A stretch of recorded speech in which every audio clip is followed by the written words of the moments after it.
जय हिंद। अभी हम लोग झारखंड की कला एवं संस्कृति भाग को कवर कर रहे हैं। पिछले क्लास में आप लोग चैप्टर 33 में झारखंड की जनजातियों के बारे में समझे थे। इस क्लास में हम लोग कवर करने वाले हैं चैप्टर 34 से लेके 40 तक। तो आइए समझते हैं। यहाँ पे पहला है चैप्टर 34, इसमें है झारखंड के सदान। तो सदान किसे कहते हैं? तो झारखंड के गैर जनजाति मूल निवासी को सदान कहा जाता है। ठीक है, सदान किसे कहते हैं? झारखंड के गैर जनजाति मूल निवासी को सदान कहा जाता है। नोट में लिखा हुआ है, झारखंड में बाहर से आकर बसने वाले लोगों को आदिवासियों द्वारा दीकू कहा जाता है। ठीक है, झारखंड में जो बाहर से आके बसे हुए लोग हैं उनको आदिवासी द्वारा क्या कहा जाता है? दीकू कहा जाता है। झारखंड की कुल जनजातियों में इसका हिस्सा कितना है? तो 60% है। ये लोग होठा, नागपुरी, पंचपरगनिया, करमाली या आदिभाषा बोलते हैं। अगला पॉइंट है, सदानों का मुख्य पेशा क्या है? तो कृषि कार्य है। अगला पॉइंट है, धार्मिक दृष्टि से हिंदुओं को सदान कहा जाता है, प्रजाति दृष्टि से इन्हें आर्य कहते हैं। ठीक है, अगला पॉइंट है, अंग्रेजों ने सदानों को दीकू यानी बाहरी नाम से पुकारा ताकि आदिवासियों को दिग्भ्रमित कर उन्हें सदानों के विरुद्ध खड़ा किया जा सके। अगला पॉइंट है, जातिगत दृष्टि से सदानों को दो भागों में विभक्त किया जा सकता है। पहले भाग में ऐसे सदानों को रखा गया है जो झारखंड के साथ साथ देश के अन्य किसी हिस्से में भी निवास करते हैं, जैसे ब्राह्मण, राजपूत, भूमिहार, माली, कुम्हार, कुर्मी, बनिया, सोनार, ठाकुर आदि। अगला है, दूसरे भाग में ऐसे सदानों को रखा गया है जो केवल झारखंड में ही निवास करते हैं, जैसे बड़ाइक, देसावली, फिर प्रमाणिक, भूइयाँ, पान, रोतिया, धानु, गुड़ाइत, पाइक, तांत्रिक, स्वासी, फिर रक्सेल, लोहड़िया आदि। अगला पॉइंट है, इसके अतिरिक्त कुछ ऐसे सदान हैं जिन्हें मूल स्थान झारखंड ना होकर बाहर से है। ठीक है, जैसे हो गया गोंड, तिरहुतिया, अवधिनिया, फिर कनेजिया आदि। अगला पॉइंट है, सदानों पर जैन धर्म का प्रभाव देखने को मिलता है। जैनियों की ही भांति जो है सदान सूर्यास्त के पश्चात भोजन नहीं करते तथा मांस मछली का सेवन नहीं करते हैं। अगला पॉइंट है, सदान लोग सूर्य एवं मांस के उपासक हैं। ठीक है, सदान जो है सो सूर्य और मांस के उपासक हैं। सूर्य सदान वैष्णव परंपरा से भी प्रभावित है। अगला पॉइंट है, इन्हें हिंदी देवी देवताओं की पूजा के साथ साथ कुल देवी देवताओं की पूजा का भी प्रचलन है। ठीक है, अगला पॉइंट है, सदान लोग डायन, भूत प्रेत, ओझा आदि में भी विश्वास रखते हैं। अगला है, सदानों की शारीरिक संरचना में आर्य, द्रविड़ तथा ऑस्ट्रिक तीनों की लक्षण पाए जाते हैं। ठीक है, तीनों का लक्षण दिखाई देता है। उसके बाद क्या है, इसका रंग गोरा, सांवला तथा काला तीनों प्रकार का है। साथ ही इसकी लंबाई नाटी, माध्यम तथा अधिक तीनों है। अगला पॉइंट है, सदान परंपरागत वस्त्रों का प्रयोग करते हैं जिनमें धोती, कुर्ता, गमछा, चादर आदि सम्मिलित हैं। अगला पॉइंट है, सदानों के प्रमुख आभूषण पोला, कंगन, बिछिया, बुलाक, नथिया, बेसर, करण, कंटिया आदि हैं। ठीक है, अगला पॉइंट है, सदान लोग मिट्टी का बर्तन जैसे हंडिया, गगरी, चूका, फिर ढकनी आदि का प्रयोग करते हैं। पीतल तथा कांसा के बर्तन को ये लोग समृद्धि का घोतक मानते हैं। अगला पॉइंट है, सामूहिक भोज में सदानों द्वारा पत्तल का तथा दोने का प्रयोग किया जाता है। इसके बाद अगला पॉइंट है, शिकार हेतु सदानों द्वारा जाल, फिर बंसी डाग, फिर पोलई, धनुष तीर, तलवार, भाला, चोंगी आदि का प्रयोग किया जाता है। अगला पॉइंट है, सदानों का समाज पितृसत्तात्मक है तथा यहाँ मातृ एवं पितृ कुल में विवाहित संबंध वर्जित है। अगला है यहाँ पे, सदानों द्वारा मुख्यतः होली, दिवाली, दशहरा, काली पूजा, मकर संक्रांति जैसे हिंदू त्योहारों का तथा सोहराई, कर्मा, फिर टूसू आदि आदिवासी त्यौहार मनाया जाता है। ठीक है, अगला पॉइंट है, सदानों के गांव में अखड़ा होती है जिसमें किसी उत्सव समारोह पर लड़कियों द्वारा सामूहिक नृत्य का आयोजन किया जाता है। अगला पॉइंट है, डोमकच, झूमर, घटवारी, जामदा, फिर चोकरा, संथाल नृत्य और राजपूत नृत्य आदि जो है नृत्यों का प्रचलन सदान समाज में है। इसके अतिरिक्त जो है गणेश नृत्य, कार्तिक नृत्य सदानों का शास्त्रीय नृत्य है। अगला यहाँ पे दिया हुआ है, सदान तथा आदिवासी में अंतर क्या है आइए समझते हैं। इधर है सदान और इधर है आदिवासी। इसका अंतर समझते हैं। सदान गैर जनजातीय मूल निवासी हैं और आदिवासी क्या हैं? आदिवासी जनजातीय मूल निवासी हैं। और सदान समुदाय होते हैं और आदिवासी कबीलाई होते हैं। फिर सदान अस्थायी स्वभाव के होते हैं और आदिवासी जो हैं घुमंतु स्वभाव के होते हैं। फिर कई सदान जनजाति के रूप में अनुसूचित हैं और कई आदिवासी अनुसूचित नहीं हैं। फिर सदान समुदाय होते हैं और आदिवासी कबीलाई होते हैं। ठीक है, इसके बाद समझते हैं। अगला है चैप्टर नंबर 35। इसमें है झारखंड के प्रमुख किलों और राजप्रसाद। ठीक है, क्या है इसमें? झारखंड के प्रमुख किले और राजप्रसाद। पहला है पलामू किला, इसका अवस्थिति कहाँ है? लातेहार में। इसका विशेषता समझते हैं। पहला पॉइंट है, इसका निर्माण चेरो वंशी शासकों द्वारा किया गया था। 1619 ईस्वी में इसका जो है प्रारंभ हुआ था। ठीक है, यहाँ 2 किले अवस्थित हैं, जिनमें पुराने किले का नाम जो है चेरो वंशी शासक प्रताप राय ने करवाया था, जो शाहजहाँ का समकालीन था, तथा नए किले का निर्माण चेरो राजा मेदिनी राय ने करवाया था, जो औरंगजेब का समकालीन था। अगला पॉइंट है, इस किले में स्थित मस्जिद का निर्माण 1661 ईस्वी में दाऊद खान ने करवाया था। अगला पॉइंट है, यह औरंगा नदी के तट पर स्थित है। कहाँ पर है ये? औरंगा नदी के तट पर है। अगला पॉइंट है, इस किले का नागपुरी दरवाजा अत्यंत आकर्षक है। इसकी ऊंचाई 40 फीट तथा चौड़ाई 15 फीट है। अगला है किला या राजप्रसाद, विश्रामपुर का किला। अवस्थिति क्या है? पलामू। विशेषता क्या है? इसका निर्माण चेरोवंशी शासक राजा तड़वन द्वारा कराया गया था। इस किले के निर्माण में लगभग 9 वर्ष का समय लगता है। अगला किला या राजप्रसाद जो है रोहिल्लों का किला। इसका अवस्थिति कहाँ पे है? जपला, पलामू में। विशेषता क्या है? इसका निर्माण रोहिल्ला सरदार मुजफ्फर खान ने कराया था। यह किला क्या ऐसा है? तो त्रिभुजाकार है। अगला है यहाँ पे किला राजप्रसाद में चैनपुर का किला। ये कहाँ पे है? पलामू में। इसका विशेषता क्या है? इसका निर्माण पूरनमल में वंशधरों ने कराया था और यह कोयल नदी के तट पर अवस्थित है। ये कहाँ पर है? कोयल नदी के तट पर अवस्थित है। इस किले में चैनपुर बंगला नामक एक नए स्मारक का निर्माण कराया गया है। अगला है तेलियागढ़ का किला। ये कहाँ पे है? तो राजमहल पहाड़ी साहिबगंज में है। इसका विशेषता क्या है? तो इसे बंगाल का प्रवेश द्वार भी कहा जाता है। आपसे पूछेगा बंगाल का प्रवेश द्वार किसे कहते हैं? तो तेलियागढ़ किला। ठीक है, याद रखिएगा कहाँ पे है? राजमहल पहाड़ी साहिबगंज में। अगला है पंचकोट का किला। ये कहाँ पर है? पंचेत पहाड़ी धनबाद में है। इसका विशेषता क्या है? पंचेत के गोवंशी नरेश गोमुख द्वारा निर्मित है। फिर 5 कोटों या दीवारों से घिरे होने के कारण इसका नाम जो पंचकोट पड़ा। अगला यहाँ पे रामगढ़ का किला। ये कहाँ पे है? रामगढ़ में। इसका निर्माण राजा सबल राय ने करवाया था। इसकी बनावट मुगल शैली से प्रभावित है। ठीक है, अगला है पद्मा का किला। ये कहाँ पे है? हजारीबाग में। इसे राज्य सरकार द्वारा पुलिस प्रशिक्षण केंद्र बना दिया गया है। अगला है बादाम का किला। बादाम का किला कहाँ पे है? हजारीबाग में। इसका निर्माण रामगढ़ के राजा हेमंत सिंह के द्वारा किया गया था। 1642 ईस्वी में राजा हेमंत सिंह ने यहाँ का एक शिव मंदिर का निर्माण करवाया था, जिसके अवशेष आज भी विद्यमान हैं। अगला है नवरत्नगढ़ महल या फिर दोसाई का किला। ये कहाँ पे है? गुमला में। इसका विशेषता क्या है? यह महल अंगूरा शैली में दांतेदार पटकोटों यानी दीवारों से घिरा है। अगला पॉइंट है इसका निर्माण जो है सो कौन करवाया था? दुर्जन शाह ने करवाया था। ठीक है, अगला यहाँ पे पालकोट का राजमहल। पालकोट का राजमहल कहाँ पे है? तो यह है गुमला में। इसका निर्माण नागवंशी शासक यदुनाथ शाह ने करवाया था। अगला है यहाँ पे नागफेनी का राजमहल। नागफेनी का राजमहल जो है सो कहाँ पे है? गुमला में। नागफेनी का राजमहल कहाँ पे है? गुमला में। फिर पुरातात्विक दृष्टि से इसके निर्माण का समय जो है सो 1704 ईस्वी में अनुमानित है। और अगला पॉइंट है, इसके अवशिष्ट दीवार पर एक आलेख है, जिसमें पत्थर पर एक राजा और 7 रानियों तथा एक कुत्ते का चित्र अंकित है। ठीक है, अगला है जयंतगढ़ का किला। ये कहाँ पे है? पश्चिम सिंहभूम में। इसका विशेषता क्या है? यह बैतरणी नदी के किनारे है। ये कहाँ पे किसके किनारे है? तो बैतरणी नदी के किनारे है। इसका निर्माण जो है सो पोरहाट नरेश काला अर्जुन सिंह ने कराया था। अगला पॉइंट है यहाँ पे जगन्नाथ का किला या फिर पोराहाट का किला। ये कहाँ पे अवस्थित है? तो पश्चिमी सिंहभूम में है। और इसका विशेषता क्या है? इस किले का निर्माण जो है पोराहाट वंश के राजा जगन्नाथ सिंह ने करवाया था। अगला है चक्रधरपुर की राजवाड़ी। ये कहाँ पे स्थित है? तो पश्चिमी सिंहभूम में। इसका निर्माण राजा अर्जुन सिंह के पुत्री नरपति सिंह द्वारा 1910 से 20 ईस्वी में किया गया था। इसका निर्माण राजमहल की ईंटों से करवाया गया था और राजा की पुत्री जो शशांक मंजरी थी के द्वारा इस किले का विक्रय कर दिया गया था। अगला है रातू का किला। ये कहाँ पे है? तो रातू रांची में है। फिर है झरियागढ़ महल। ये कहाँ पे है? धनबाद में है। इसका विशेषता क्या है? झरिया के राजाओं की प्रारंभिक राजधानी यही थी, जिसके बाद में कतरासगढ़ स्थानांतरित कर दिया गया था। आगे समझते हैं चैप्टर 36 में झारखंड के प्रमुख मंदिर। पहला मंदिर है बैजनाथ मंदिर। बैजनाथ मंदिर कहाँ पे है? तो देवघर में है। गिद्धौर राजवंश के 10वें राजा पूरनमल के द्वारा जो है इस मंदिर का निर्माण करवाया गया था। आपसे पूछेगा देवघर के बैजनाथ मंदिर का निर्माण किसने करवाया था? तो गिद्धौर राजवंश के 10वें राजा जो हैं राजा पूरनमल, इनके द्वारा करवाया गया था। यह भारत के 51 शक्तिपीठों में से एक है। शिव के 12 ज्योतिर्लिंगों में जो मनोकामना लिंग यहाँ स्थित है। इस मंदिर के प्रांगण में कुल 22 मंदिर हैं। ठीक है, कितने मंदिर है इसके प्रांगण में? तो 22 मंदिर हैं। फिर अगला मंदिर है वासुकीनाथ धाम। ये कहाँ पर है? दुमका में है। इसका निर्माण वासांकी तांती ने करवाया था। कौन करवाया था? तो वासाकी तांती ने करवाया था। अगला पॉइंट है वासुकीनाथ की कथा समुद्र मंथन से जुड़ी हुई है। फिर समुद्र मंथन में किससे जुड़ा हुआ है इसका कथा जो है? समुद्र मंथन से। समुद्र मंथन में जो है मंदराचल पर्वत को माथानी तथा वासुकीनाथ को रस्सी बनाकर यूज किया गया था। ठीक है, अगला यहाँ पे छिन्नमस्तिका मंदिर जो है रजरप्पा रामगढ़ में, यह दामोदर तथा भैरवी यानी भैरा नदी के संगम पर स्थित है।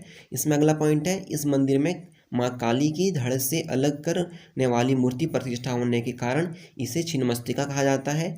यह कामाख्या मंदिर की शिल्पकला से प्रभावित है। अगला है उग्रतारा मंदिर या फिर नगर मंदिर, ये कहाँ पे स्थित है तो लातेहार में। इस मंदिर में एक ही स्थान पर काली कुल की देवी और उग्रतारा और श्रीकुल की देवी लक्ष्मी स्थापित हैं। अगला है भद्रकाली मंदिर, इसमें स्थान ये कहाँ पे स्थित है तो ये है इटखोरी चतरा में। इसमें विशेषता क्या है इसका तो भद्रकाली की मूर्ति शक्ति के तीनों रूपों सौम्य, उग्र और काम में से सौम्य रूप का प्रतिनिधित्व करती है। अगला पॉइंट है, इस मंदिर का निर्माण 5वीं-6वीं शताब्दी में पाल काल में किया गया था। ठीक है, पाल वंशों के समय शासनकाल में जो है किया गया था 5वीं से 6वीं शताब्दी में। अगला है, इस मंदिर में 1008 छोटे छोटे शिवलिंगों उकेरे गए हैं। ठीक है, 1008 शिवलिंग, छोटे छोटे शिवलिंग जो है यहाँ पे बने हुए हैं। इस मंदिर में कोटेश्वर नाथ स्तूप अवस्थित है, जिसके चारों ओर भगवान बुद्ध की मूर्तियां अंकित हैं। अगला है कोलेश्वरी मंदिर, ये कहाँ पर है तो कोल्हुआ पहाड़ चतरा में है। यह पहाड़ हिंदू, बौद्ध तथा जैन धर्मों का संगम स्थल है। यह पहाड़ 10वें तीर्थंकर जो शीतलनाथ की तपोभूमि व जैनसेन कौन है, जैन महापुरुष के रचनाकार का साधना स्थल माना जाता है। अगला पॉइंट है, कोल्हुआ पहाड़ भगवान बुद्ध की ध्यानमग्न मुद्रा में प्रतिमाएं स्थापित हैं। इस मंदिर की ऊंचाई लगभग 1575 फीट है। आगे है वासुदेव राय मंदिर, ये कहाँ पे है तो कोराम्बे ग्राम गुमला में है। और इसका विशेषता क्या है तो इसे हल्दी घाटी मंदिर भी कहते हैं। ठीक है, आपसे पूछेगा हल्दी घाटी मंदिर किससे कहते हैं तो वासुदेव राय मंदिर को हल्दी घाटी मंदिर कहते हैं। ये कहाँ पे है, गुमला में है। अगला है वासुदेव राय मंदिर, ये कहाँ पे है तो कोराम्बे ग्राम गुमला में है। और इसका विशेषता क्या है तो इसे हल्दी घाटी मंदिर भी कहा जाता है। आपसे पूछेगा हल्दी घाटी मंदिर किसे कहा जाता है तो वासुदेव राय मंदिर को कहा जाता है। और ये कहाँ पे है तो कोराम्बे ग्राम गुमला में है। अगला मंदिर है आपका महामाया मंदिर, ये कहाँ पे है हापामुनि गाँव गुमला में है। इस मंदिर का निर्माण नागवंशी राजा गजघट के 908 ईस्वी में करवाया गया था। इस मंदिर में काली माँ की मूर्ति स्थापित है जो एक तांत्रिक पीठ है। इस मंदिर के प्रथम पुरोहित जिद्द हरिनाथ थे। ठीक है, अगला है जगन्नाथ मंदिर, ये कहाँ पे स्थित है तो जगन्नाथपुर रांची में स्थित है। एक और जगन्नाथ मंदिर पूरी उड़ीसा में भी स्थित है, लेकिन यहाँ पे झारखंड में जो है जगन्नाथ मंदिर सो कहाँ पर है जगन्नाथपुर रांची में स्थित है। इसका विशेषता क्या है, इसका निर्माण 1691 ईस्वी में ठाकुर एनी शाहदेव के द्वारा करवाया गया था। इस मंदिर में जगन्नाथ और सुभद्रा और बलराम की मूर्तियां प्रतिष्ठापित हैं। यह मंदिर पूरी उड़ीसा के जगन्नाथ मंदिर से मेल खाता है। इस मंदिर का ऊंचाई जो है 100 फीट है। अगला है वंशीधर मंदिर, वंशीधर मंदिर कहाँ पर है तो नगर उटारी गढ़वा में है। इसका विशेषता क्या है तो 1885 में स्थापित इस मंदिर में अष्टधातु की निर्मित वंशीधर यानी कृष्ण की मूर्ति प्रतिष्ठापित है। अगला है तपोवन मंदिर, ये कहाँ पर है देवघर में है। भगवान शिव के इस मंदिर में अनेक गुफाएं हैं जिसमें ब्रह्मचारी लोग निवास करते हैं। मान्यता के अनुसार जो यहाँ पर सीता माँ की तपस्या की थी। मान्यता है कि ये यहाँ पे सीता जी जो हैं सो तपस्या किए थे। अगला यहाँ पे माँ योगिनी मंदिर, माँ योगिनी मंदिर कहाँ पे स्थित है तो बाराकोपा पहाड़ी गोड्डा में है। इसका विशेषता क्या है, मान्यता है कि यहाँ माँ सती जी दाहिनी जांघ गिरी थी, जिसकी आकृति जो है परस्तर अंग यहाँ स्थापित है। अगला पॉइंट है, इस मंदिर का निर्माण चालुशीला देवी ने कराया था। अगला है युगल मंदिर, तो युगल मंदिर कहाँ पर है देवघर में है। इसे नौखला मंदिर भी कहते हैं। ठीक है, इसे जो है नौखला मंदिर के नाम से भी जाना जाता है क्योंकि इस मंदिर के निर्माण में 9 लाख रुपये जो है लगी थी। ठीक है, अगला है बेनीसार का शिव मंदिर, क्या है बेनीसार का शिव मंदिर, ये कहाँ पर है पश्चिमी सिंहभूम में है। इसका निर्माण 602 से 625 ईस्वी के बीच संभवतः गौड़ शासक शशांक द्वारा करवाया गया था। किसके द्वारा किया गया था, गौड़ शासक शशांक के द्वारा किया गया था। अगला पॉइंट है, इस मंदिर में 6ठी शताब्दी की 33 छोटी बड़ी मूर्तियाँ मिली हैं जिनमें हनुमान, गणेश व दुर्गा की प्रतिमाएँ प्रमुख हैं। अगला है सूर्य मंदिर, ये सूर्य मंदिर कहाँ पर है तो बुंडू रांची में है। इस मंदिर का विशेषता क्या है तो इस मंदिर में खूबसूरती के कारण इसे पत्थर पर लिखी कविता की संज्ञा दी जाती है। क्या संज्ञा दी जाता है तो पत्थर पर लिखी कविता की संज्ञा दी जाती है। इस मंदिर में सूर्य की रथ की आकृति में निर्मित किया गया है। इस मंदिर में सूर्य के रथ जो हैं इसका आकृति निर्मित किया गया है। इस मंदिर के शिल्पकार जो हैं सो SRN कालिया हैं। कौन है SRN कालिया। अगला है देवड़ी मंदिर, देवड़ी मंदिर कहाँ पर है तो तमाड़ रांची में है। यह 16 भुजी देवी की मूर्ति स्थापित है। देवी की मूर्तियों के ऊपर शिव की मूर्ति तथा इसके अगल बगल जो है सो सरस्वती, लक्ष्मी और कार्तिक व गणेश की मूर्तियां हैं। परंपरागत रूप से यहाँ 6 दिन पाहन व 1 दिन ब्राह्मण पुजारी के द्वारा पूजा किया जाता है। अगला है अंजन धाम मंदिर, ये कहाँ पर स्थित है? अंजन ग्राम में स्थित है, गुमला में। इसका विशेषता क्या है? इसे हनुमान जी का जन्म स्थान माना जाता है। यहाँ देवी अंजना की मूर्ति स्थापित है। अगला है महादेवशाला मंदिर, ये कहाँ पे स्थित है? तो महादेवशाला पश्चिमी सिंहभूम में स्थित है। इसका विशेषता क्या है? यह मंदिर जो है मनोहरपुर और गोइलकेरा के स्टेशन के बीच महादेवशाला में स्थित है। कहाँ पे स्थित है ये? तो मोहनपुर और फिर गोइलकेरा के स्टेशन के बीच में स्थित है। सावन माह में जो यहाँ पे प्रत्येक सोमवार तक शिवरात्रि के अवसर पर यहाँ मेला लगता है। अगला है सहस्त्रबुद्ध या फिर कांटेश्वर मंदिर, ये कहाँ पर है? चतरा में है। अगला है झारखंड धाम मंदिर, ये कहाँ पर है? गिरिडीह में है। अगला है टांगीनाथ धाम मंदिर, ये कहाँ पे है? गुमला में है। इसका विशेषता क्या है? इस स्थान का संबंध जो है परशुराम से जोड़कर देखा जाता है। अगला पॉइंट है, एक मान्यता के अनुसार यहाँ आज भी परशुराम का पदचिन्ह मौजूद है तथा यहाँ परशुराम द्वारा प्रयुक्त फरसा या फिर टांगी गढ़ा गया है। इस स्थान का संबंध जो है सो पशुपति संप्रदाय से है। आगे देखते हैं, पशुपत संप्रदाय से है। आगे है आमेश्वर धाम। आमेश्वर धाम जो है सो कहाँ पर है? खूंटी जिला में है। अगला है चैप्टर नंबर 37, इसमें है झारखंड की लोकगीत। आइए समझते हैं, इधर है जनजाति और इधर है लोकगीत। पहला जनजाति है संथाल, जिसका लोकगीत है दोंड और यह विवाह संबंधी गीत है। फिर दूसरा है वीर सेरेन, जो जंगल की गीत है। तीसरा है सोहराय। अगला जनजाति है मुंडा, इसका लोकगीत है जदूर, जो सरहुल पर्व से संबंधित है। अगला लोकगीत है अदंडी, जो है विवाह संगीत से संबंधित है। फिर है जापी, जो शिकार संबंधित गीत है। फिर है कर्मा। अगला है हो, इसका गीत कौन सा है? वाह यानी बसंत गीत है। फिर हेरो, धान की बुआई के समय गाया जाने वाला गीत है हेरो, ठीक है। फिर नोमनामा, नोमनामा जो है सो नया अन्न खाने वाले अवसर पर गाया जाने वाला गीत है, ठीक है। अगला है उरांव जनजाति, इसका कौन सा गीत है? तो सरहुल है, बसंत गीत है ये वाला सरहुल। फिर जतरा, धुरिया और कर्मा। अगला है लोक संगीत व उसके गाए जाने के अवसर, ठीक है। लोक संगीत और वो किस अवसर पे गाया जाता है वो समझते हैं। तो लोकगीत का नाम इधर दिया हुआ है, इधर अवसर दिया हुआ है। पहला यहाँ पे झंझाइन, झंझाइन जो लोकगीत है तो किस अवसर पे गाया जाता है? तो जन्म संबंधी संस्कार के अवसर पर स्त्रियों द्वारा गाया जाता है, ठीक है। अगला है दड़धरा, दड़धरा जो है सो वर्षा ऋतु में देव स्थानों में गाया जाता है। अगला है प्रांतकली, कौन सा है? प्रांतकली, इसका जो प्रदर्शन प्रातः काल में किया जाता है। अगला है अधरतिया, अधरतिया जो है इसका प्रदर्शन मध्यरात्रि में किया जाता है। नेक्स्ट है कजली, कजली जो है इसका गायन वर्षा ऋतु में किया जाता है। फिर है औंधी, औंधी जो है यह गीत विवाह के समय गाया जाता है। फिर है डोमकच, डोमकच जो है सो ये अत्यंत रसीला एवं मधुर गीत है जो मुख्यतः विवाह के अवसर में महिलाओं द्वारा गाया जाता है। ये सब आपको याद रखना है। अगर आप लोग को याद रखने में प्रॉब्लम हो रहा होगा तो ये कोर्स कंप्लीट होने के बाद हम सबका शॉर्ट ट्रिक भी आप लोग को बता देंगे। अगला है चैप्टर नंबर 38, इसमें है झारखंड के लोक नृत्य। पहला लोक नृत्य है छऊ नृत्य। आइए समझते हैं इसके बारे में, विशेषता क्या क्या है छऊ नृत्य का। तो पहला यहाँ पे दिया हुआ है, इस नृत्य का प्रारंभ जो है सरायकेला में हुआ था। कहाँ पे हुआ था छऊ नृत्य का प्रारंभ? तो सरायकेला में, ठीक है। और यहीं से जो है मयूरभंज यानी उड़ीसा और पुरुलिया यानी पश्चिम बंगाल में विस्तारित हुआ था, ठीक है। अगला पॉइंट है, अपनी विशिष्टता शैली के कारण जो है अपनी विशिष्ट शैली के कारण छऊ नृत्य को राष्ट्रीय एवं अंतर्राष्ट्रीय स्तर पर विशेष ख्याति प्राप्त है। यह पुरुष प्रधान नृत्य है यानी इसको पुरुषों द्वारा किया जाता है। इसका विदेश में सर्वप्रथम प्रदर्शन 1938 में सुरेंद्र नारायण सिंह के द्वारा किया गया था। यह झारखंड का सबसे प्रसिद्ध लोक नृत्य है। इसकी 3 शैलियाँ सरायकेला झारखंड और मयूरभंज उड़ीसा और पुरुलिया पश्चिम बंगाल में है, ठीक है। इनमें से विभिन्न मुखौटों को पहनकर मात्र पौराणिक एवं ऐतिहासिक कथाओं का मंचन करते हैं। इसके अतिरिक्त खोठाव नृत्य में भी पुरुषों मुखौटा पहनकर नृत्य करते हैं। अगला पॉइंट है, इस नृत्य में प्रयुक्त हथियार वीर रस के तथा कालीभंग श्रृंगार रस को प्रतिबंधित करते हैं, ठीक है। अगला जो पॉइंट है, इसमें प्रशिक्षक या फिर गुरु की उपस्थिति अनिवार्य होती है। अगला लोक नृत्य है दजूर नृत्य। इसमें इस विशेषता क्या क्या है? तो इस नृत्य को नीर सुशंको भी कहा जाता है। क्या कहा जाता है? तो नीर सुशंको भी कहा जाता है। यह नृत्य जो है सो कोलोमो सिंह बोंगा पर्व फागुन के बाद प्रारंभ होकर सरहुल पर्व यानी चैत्र तक चलता है। इसका प्रदर्शन जो है सो उरांव जनजाति द्वारा किया जाता है। यह उत्पादकता, ऊर्जा तथा मातृभूमि की प्रति आदर का प्रतीक है। यह स्त्री पुरुष सामूहिक नृत्य है। इसमें लय, ताल तथा राग के अनुरूप वृत्ताकार पथ पर दौड़ती हुई महिलाएं नृत्य करती हैं। अगला नृत्य है जपी नृत्य।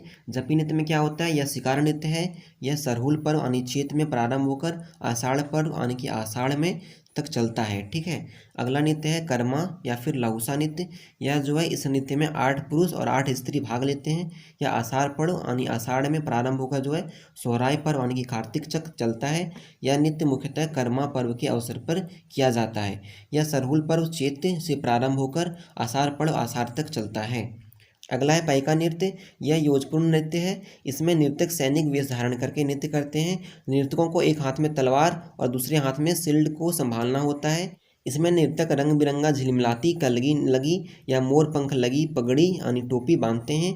यह नृत्य पद के साथ मार्शल आर्ट तकनीक का भी संयोजन है। ठीक है, यह केवल पुरुष सदस्यों द्वारा किया जाता है। अगला नृत्य है जतरा नृत्य।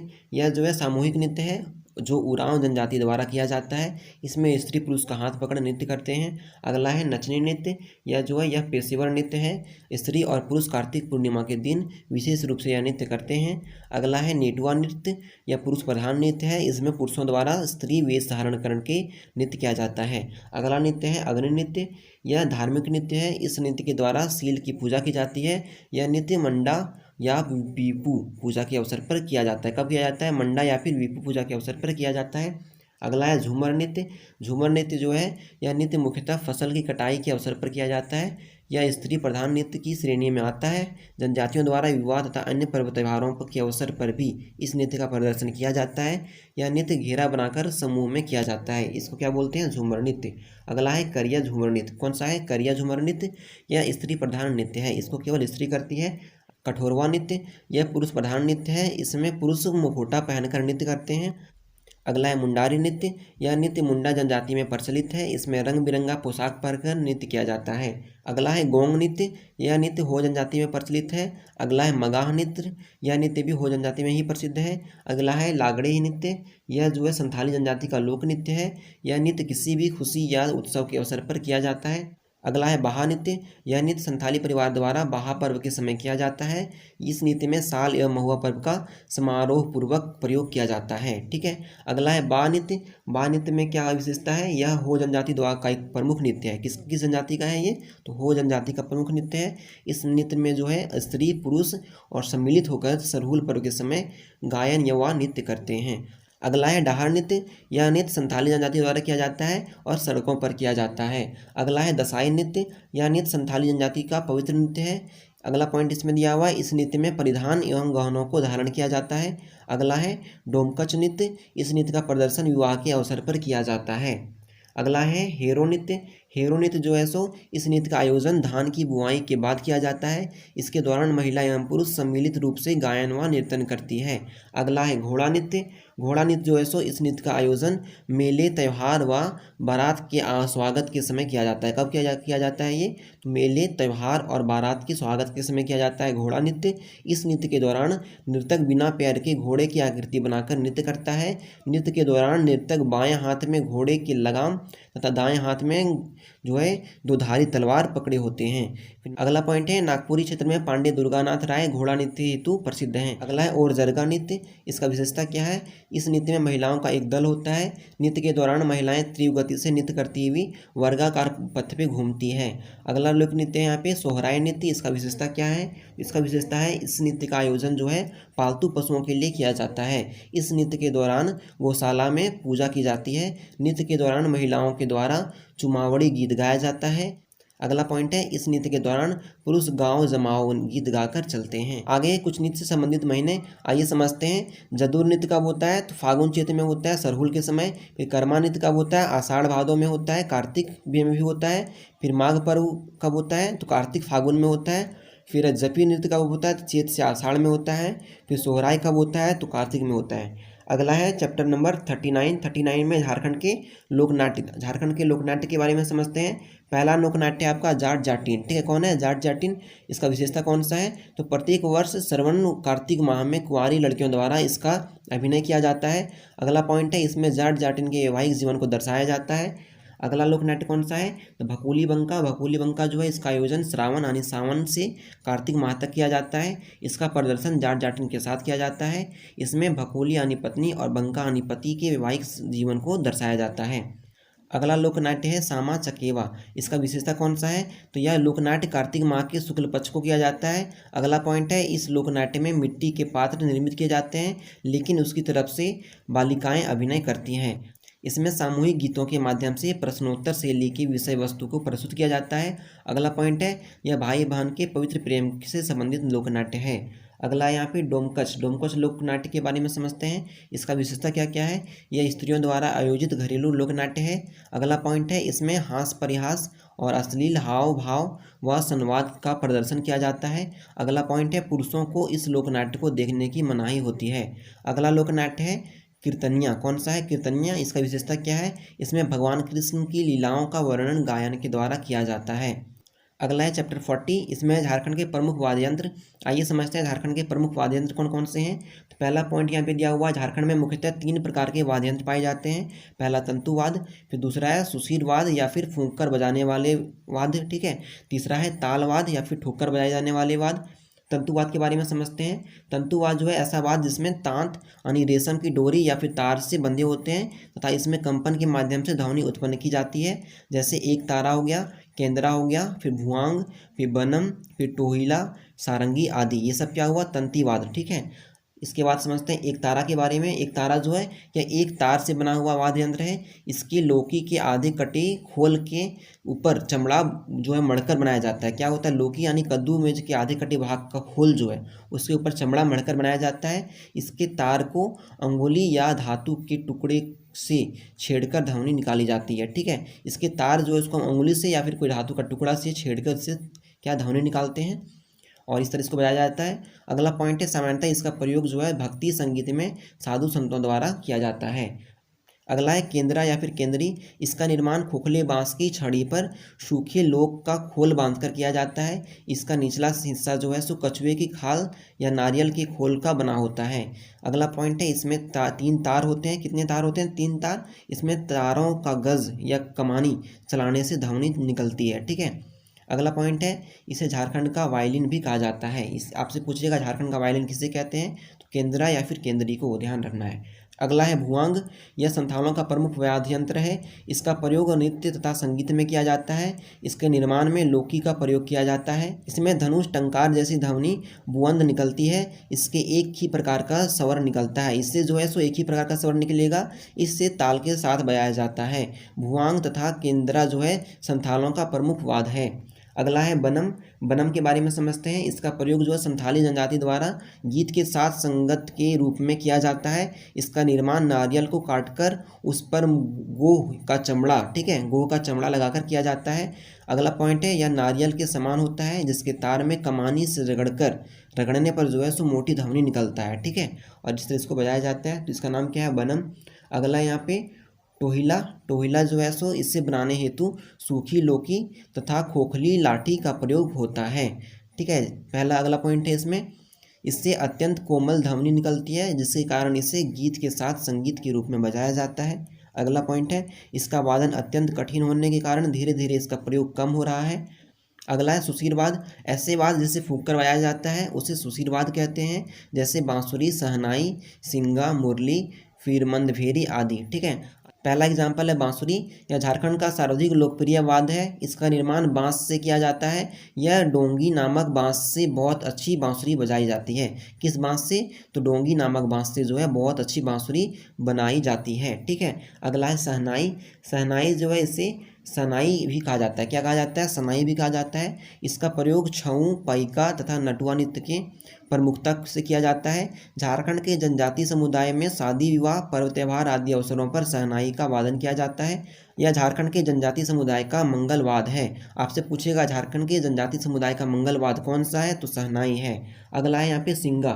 सिंगा जो है सो इसका निर्माण बैल या भैंस के सींग से किया जाता है। इसे छऊ नृत्य के समय तथा पशुओं के शिकार के वक्त किया जाता है। अगला है मदन भेरी। मदन भेरी जो है इसका वादन ढोल, बांसुरी, सहनाई आदि के साथ सहायक वाद्ययंत्र के रूप में किया जाता है। इसका निर्माण लकड़ी की नली के अग्रभाग में पीतल की नली जोड़कर किया जाता है। अगला है तालवाद। तालवाद के बारे में समझते हैं। ऐसे वाद्य जिन्हें पीटकर बजाया जाता है तालवाद कहलाते हैं। जैसे मांदर, ढोल, नगाड़ा, फिर ढाक, फिर धामसा आदि। ये सब क्या हुआ? तालवाद हुआ। इसका एग्जाम्पल समझते हैं। पहला है मांदर।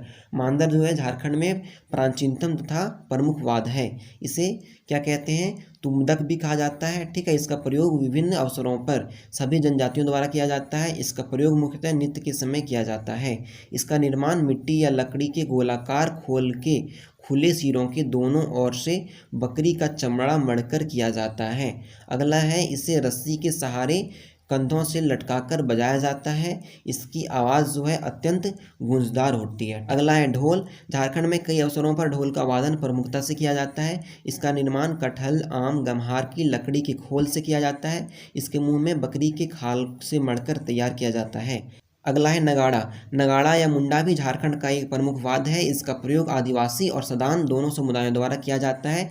यह आकार के आधार पर बड़े, मध्यम तथा छोटे तीनों प्रकार का होता है। संथाल परगना में नगाड़ा को टमाटक के नाम से जाना जाता है। इसका निर्माण कटहल की पेड़ के गुंबदकाल खोल के सिरों पर भैंस या बकरी का चमड़ा मढ़कर किया जाता है। अगला पॉइंट है, इसे बजाने के लिए छड़ी का प्रयोग किया जाता है। ठीक है, नेक्स्ट यहाँ पे ढाक। ढाक के बारे में समझते हैं। यह ढोल के समान ही एक प्रमुख वाद्य है। आकार में ढोल तथा मांदर से बड़ा होता है। इसका निर्माण गम्हार की लकड़ी के सिरों को बकरी की खाल से मढ़कर किया जाता है।